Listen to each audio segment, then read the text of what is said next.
I'm back with some more rules. Here's 5 things to avoid when buying fragrances. Welcome to J-ROYL, everyone. My name is James. I talk about fragrances. This is a channel for the newbies out there that just started researching fragrances, but also the super duper pro people that are all about it.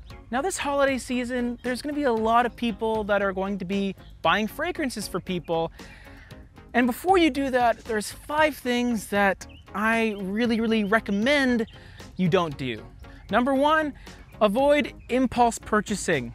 Now it's obviously easier to just walk into a store and grab the first fragrance you see and walk out, but really it's a mistake. A fragrance is a purchase that should last you at least a couple months, if not a couple years, with regular usage. You don't want to be stuck with something mediocre or worse. You owe it to yourself to try a couple fragrances, not just the first one you see. Because the wonderful thing about fragrances is the more you smell, the more you realize how much is out there. My second tip ties into my first tip. Avoid the heavily advertised fragrances. There are a lot of colognes and perfumes that have amazing marketing campaigns, but that doesn't necessarily make them amazing fragrances. There's a trap that people get caught up in where they just buy the fragrance that they saw a commercial on.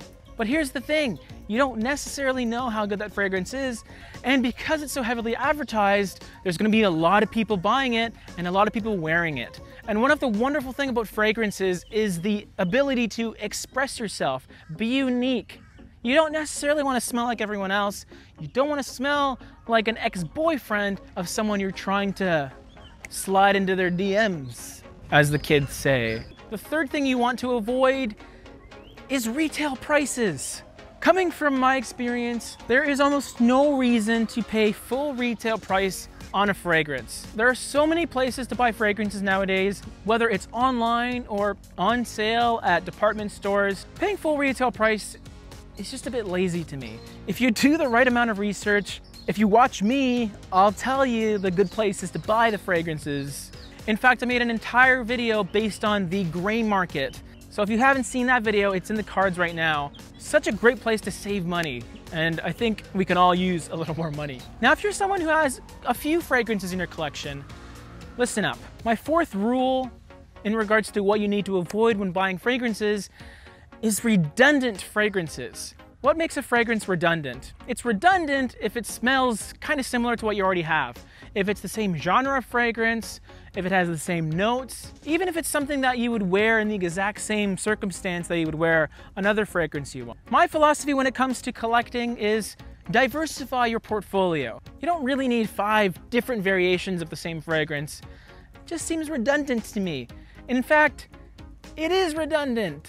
And the 5th rule I want to provide to you guys is avoid one-and-done fragrances. One-and-done fragrances are perfumes that perhaps you tried a sample of and it blew your mind on how cool it was. But then you buy a full bottle of it for probably a lot of money and you realize, when am I ever gonna wear this?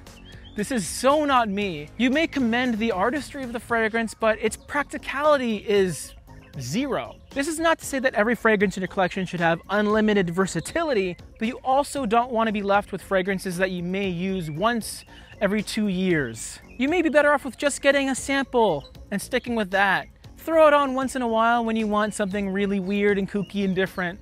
But don't make the mistake of investing in a full bottle of it, only to be left with a very expensive, interesting smelling paperweight. So there you have it, everyone. 5 tips on what to avoid when buying fragrances.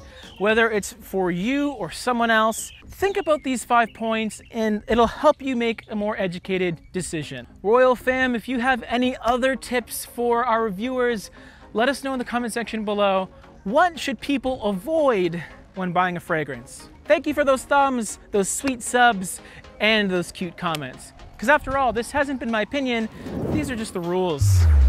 I mean, I don't make them up, guys. It is what it is, right?